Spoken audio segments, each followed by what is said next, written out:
नमस्कार, good evening, शुभ संध्या। घड़ी में शाम के 8:30 बज चुके हैं और हम ठीक अपने वादे के अनुसार एक बार फिर हाजिर हैं आपके अपने प्रोग्राम स्पोर्ट्स कैन में। श्रोताओं, आज के अंक में तमाम खेल खबरों के साथ मैं हूं आपकी दोस्त और होस्ट जया भारती।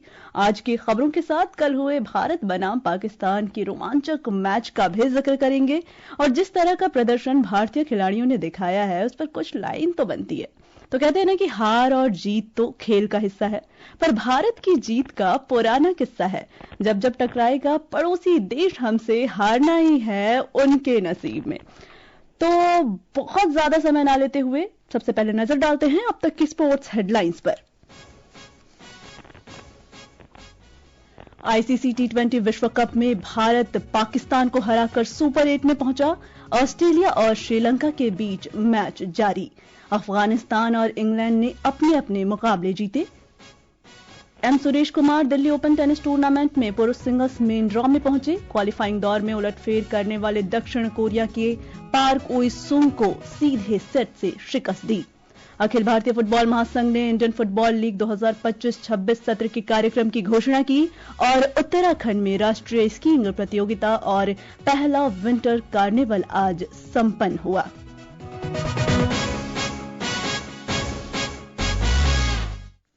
सबसे पहले शुरुआत भारत बनाम पाकिस्तान के रोमांचक मैच से। आईसीसी टी20 विश्व कप में भारत ने पाकिस्तान को 61 रन से हराया।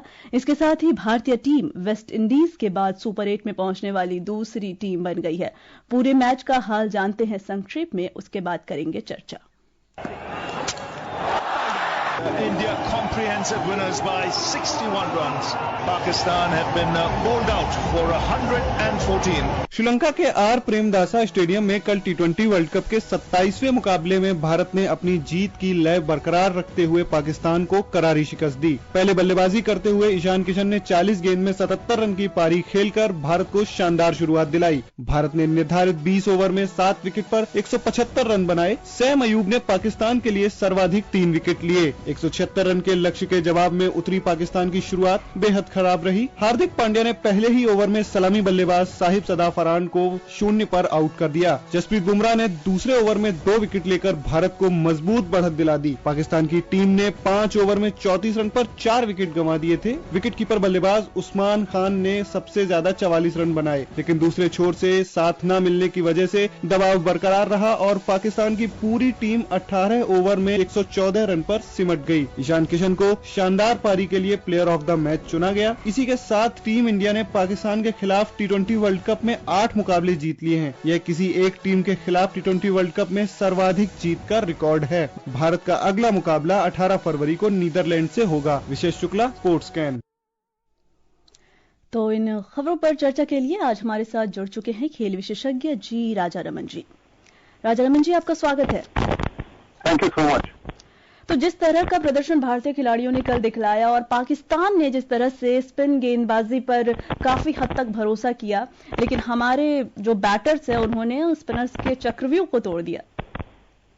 सबसे पहले तो ईशान किशन की जितनी तारीफ की जाए कम। उन्होंने निडर होते हुए अपने शानदार पारी खेली है और जो शुरुआत दी है वो भारत को उस पे उसका एडवांटेज भारत को मिला। हालांकि तिलक वर्मा और सूर्य कुमार यादव बहुत ज्यादा रन नहीं बनाए और नहीं लग रहा था कि वो कंट्रोल में है, लेकिन ईशान किशन की बारी और फिर आखिर में शिवम दुबे ने जो रन बनाए वो बड़े महत्वपूर्ण साबित हुए। लेकिन जिस तरीके से हमारे गेंदबाज, चाहे तेज गेंदबाज हो या फिरकी गेंदबाज हो, वो हावी हुए पाकिस्तान पर और मुझे लगता है कि पाकिस्तान को एक हवा बना है। इंडिया जब सामने आती है, उनके भारत की टीम जब सामने आती है, पाकिस्तान डगमगा जाती है और यही हुआ है कल देखने को एक बार फिर। बिल्कुल, और कल ही हम इस मंच पर ही बैठ करके ये बात भी कह रहे थे कि जब भी पाकिस्तान और भारत का मैच होता है तो कहीं ना कहीं एक दबाव का भी टेस्ट होता है और हमने कहा ही था कि अब देखना है कि किस पर ये प्रेशर ज्यादा होता है, किस पर प्रेशर का असर ज्यादा दिखता है। तो पाकिस्तान काफी दबाव में दिखी और हालांकि इस बीच जो पहला विकेट हमने खोया था कल अभिषेक शर्मा का, स्वास्थ्य कारणों से पिछला मैच वो नहीं खेल पाए थे, लेकिन उम्मीद थी कि कल वो अच्छा मैच खेलेंगे, अच्छा प्रदर्शन दिखलाएंगे। अब अगला मुकाबला जो इंडिया का है नीदरलैंड से 18 फरवरी को, तो उसमें क्या उम्मीद की जा सकती है अभिषेक शर्मा से? जिस तरीके से भारतीय टीम क्रिकेट खेल रही है, सिर्फ एक खिलाड़ी पे नजर ना रखते हुए भारतीय टीम पे अगर हम नजर रखते हैं तो शानदार क्रिकेट खेल रही है भारतीय टीम। और मुझे लगता है कि टूर्नामेंट फेवरेट्स में भारतीय टीम जरूर शामिल होगी और नीदरलैंड्स के सामने शायद उतना संघर्ष नहीं करना होगा जितना शायद अमेरिका के साथ, यूनाइटेड स्टेट्स के साथ भारत को करना पड़ा। लेकिन शानदार क्रिकेट खेल रही है भारतीय टीम और मुझे लगता है कि लीग से सारे मैचेस जीतते हुए आगे बढ़ेगी भारतीय टीम। बिल्कुल, तो अब इंतजार है अगले मैच का 18 फरवरी को। लेकिन इस बीच जो है भारतीय प्रशंसकों का उत्साह जारी है, तो देखते हैं कि कल के मैच के बाद कैसा उत्साह देखने को मिला।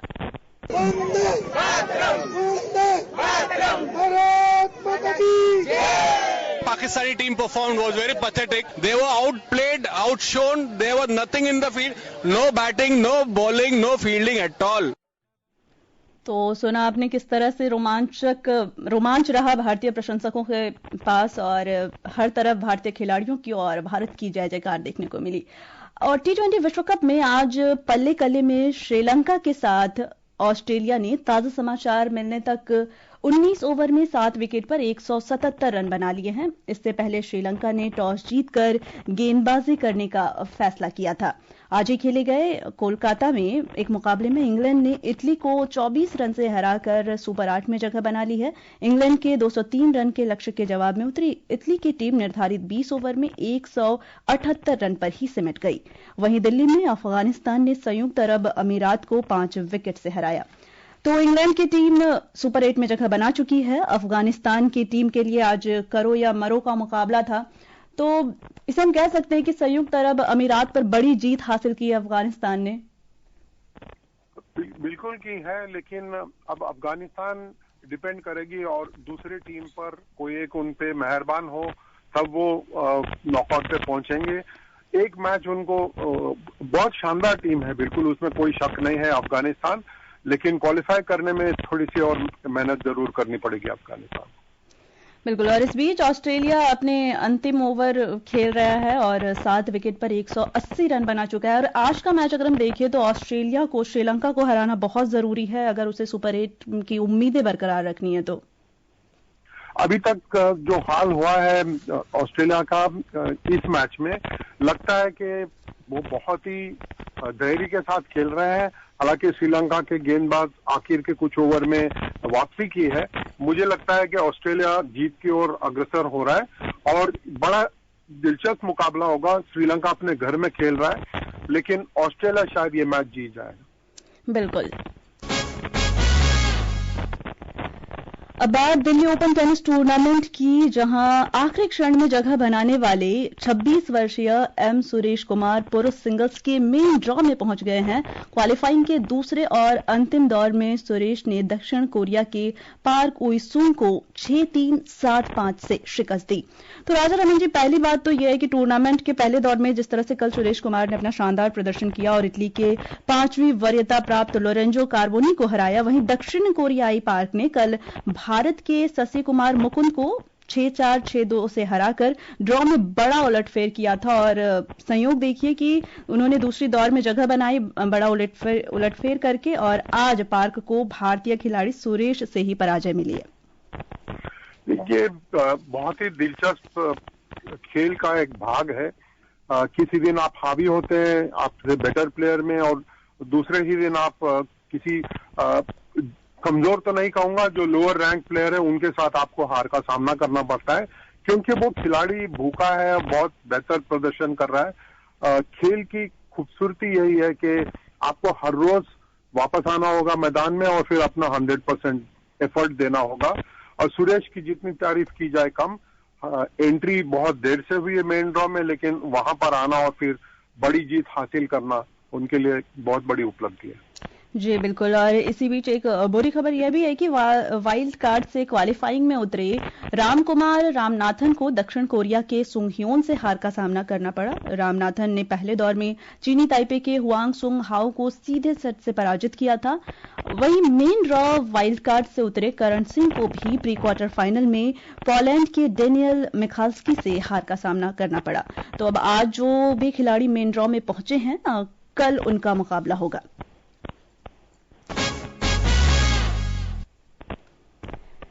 अखिल भारतीय फुटबॉल महासंघ ने इंडियन फुटबॉल लीग IFL 2025-26 सत्र के कार्यक्रम की घोषणा कर दी है। लीग की शुरुआत 27 फरवरी से होगी। यह सत्र पहले 21 फरवरी से शुरू होना था, लेकिन अब इसे 6 दिन के लिए आगे बढ़ा दिया गया है। पहले दिन 2 मुकाबले होंगे। पहले मैच में नामधारी FC का मुकाबला आइजोल FC से होगा। दूसरा मैच चनमारी FC और गोकुलम केरला FC के बीच होगा। क्लबों के प्रस्ताव के अनुसार FIL 2025-26 सत्र 2 चरणों में खेला जाएगा और पहले चरण में 10 क्लब राउंड रॉबिन प्रारूप में खेलेंगे। दूसरे चरण में टीमों को 2 समूहों में विभाजित किया जाएगा। पहले चरण में शीर्ष 5 टीमें चैंपियनशिप राउंड में पहुंचेंगी, जबकि नीचे की 5 टीमें केंद्रीकृत रेलीगेशन राउंड में प्रतिस्पर्धा करेंगी। तो पहले जो आई लीग के नाम से जाने जाने वाली अब इंडियन फुटबॉल लीग, जो कि भारत की पुरुष पेशेवर फुटबॉल की दूसरी श्रेणी लीग है, तो इसका उद्देश्य कह सकते हैं कि इसकी पहचान को मजबूत करना या फिर फुटबॉल में इंडियन टीम को कितनी मजबूती देती है, कितना आत्मविश्वास दे रही है। इस साल जो लीग हो रहा है, ये इंडियन फुटबॉल लीग की बात जब हम कर रहे हैं, ये हम we are only ticking a box. मुझे लगता है कि इतनी देर से शुरू हुआ है लीग, होने जा रहा है लीग, और फिर उसके बाद मैचेस भी कम दे रहे हैं प्लेयर्स को, तो ये we are only doing a tick box. और मुझे लगता है कि अगर भारतीय फुटबॉल को बहुत आगे जाना है, विश्व में कुछ कर दिखाना है, फुटबॉल संघ को और ज्यादा मेहनत करनी होगी, तो बहुत प्रयास करना होगा हमारे फुटबॉल के स्तर को उठाने के लिए। और ये आई लीग, ये जो फुटबॉल लीग जो शुरू होने जा रहा है, ये this is a very bare minimum effort, इससे ज्यादा मेहनत करने की जरूरत है। बिल्कुल, लेकिन जो FIA के जो क्लबों के प्रस्ताव को ध्यान में रखते हुए जिस तरीके से सीजन की शुरुआत देर से करने का निर्णय लिया गया, तो क्या इसके सुचारू रूप से सुनिश्चित करने के, इसके सुचारू संचालन को सुनिश्चित करने के लिए लिया गया है, और कहा जा रहा है कि इसकी जो समग्र गुणवत्ता में सुधार होगी। अगर ये लीग नहीं होता तो अंतर्राष्ट्रीय फुटबॉल संघ भारतीय संघ पर सख्त कार्रवाई करती, तो ये सिर्फ उन्हें खुश करने के लिए एक टिक बॉक्स टिक हो रहा है। और मुझे लगता है कि अगर बहुत सारे आप विदेशी प्लेयर नहीं देखेंगे, क्योंकि कई सारे प्लेयर विदेश में जाके वहां पे खेलना शुरू कर दिया है। टीम्स के सामने बहुत मुश्किल का समय था, लेकिन ये टूर्नामेंट हो रहा, यही बहुत बड़ी बात है। और अगर ये सीजन अच्छा निकल जाता है, जो भी सीजन बचा है वो अच्छा निकल जाता है भारतीय फुटबॉल के लिए, हम सौभाग्य अपने आप को मानना पड़ेगा। जी बिल्कुल, तो अगर कुल मिलाकर कहें तो अभी भी भारतीय फुटबॉल के स्तर को बढ़ाने के लिए बहुत मेहनत करने की जरूरत है। अब बात करते हैं उत्तराखंड के चमोली जिले में विश्व प्रसिद्ध हिम क्रीड़ा स्थल औली में आयोजित 4 दिवसीय राष्ट्रीय स्कीइंग प्रतियोगिता और विंटर कार्निवल 2026 की, जिसका आज भव्य समापन हुआ। देश भर से आए खिलाड़ियों ने प्रतियोगिता में उत्कृष्ट प्रदर्शन करते हुए अपनी प्रतिभा का प्रदर्शन किया। प्रतियोगिता में हिमाचल प्रदेश ने शानदार प्रदर्शन करते हुए 6 स्वर्ण पदकों के साथ पहला स्थान हासिल किया। सेना की टीम 3 स्वर्ण पदक के साथ दूसरे स्थान पर रही, जबकि जम्मू कश्मीर ने 2 स्वर्ण पदक के साथ तीसरा स्थान प्राप्त किया। हिमाचल प्रदेश की एथलीट ने अपने राज्य के शानदार प्रदर्शन पर खुशी व्यक्त की। हिमाचल ने सबसे ज्यादा मेडल्स जीते हैं, 18 मेडल्स। तो हम मेडल्स की झोली भर के हिमाचल प्रदेश जा रहे हैं, बहुत अच्छा लग रहा है। और यहाँ पर जो भी जिस तरह से ऑर्गेनाइज किया गया था, भले ही बर्फ कम थी, तो उस चीज से हम एथलीट्स काफी इम्प्रेस्ड हैं कि किस तरह से उन्होंने सब कुछ ऑर्गेनाइज किया था। तो कहते हैं कि अब खेल के साथ साथ स्वास्थ्य का भी, खिलाड़ियों का स्वास्थ्य का भी ध्यान रखा जाए। तो इस बीच खेलों में डोपिंग से जुड़ी नई चुनौतियों पर विचार करने के लिए आज नई दिल्ली में आयोजित 4थे राष्ट्रीय अनुपालन मंच की बैठक में खराब सप्लीमेंट, दवाओं के दुरुपयोग और प्रतिबंधित पदार्थों की ऑनलाइन बिक्री जैसे मुद्दे प्रमुख रहे। खेल सचिव हरिरंजन राव की अध्यक्षता में यह बैठक हुई, जिस पर कई तरह के उपायों पर विचार किया गया। और श्रोताओं, अब समय हो चला है आपसे विदा लेने का। तो राजा रमन जी, आपने इन खेल खबरों पर चर्चा की, इसके लिए आपका धन्यवाद। Thank you so much. और जाते जाते बता दें कि ऑस्ट्रेलिया ने 181 रन का लक्ष्य दिया है।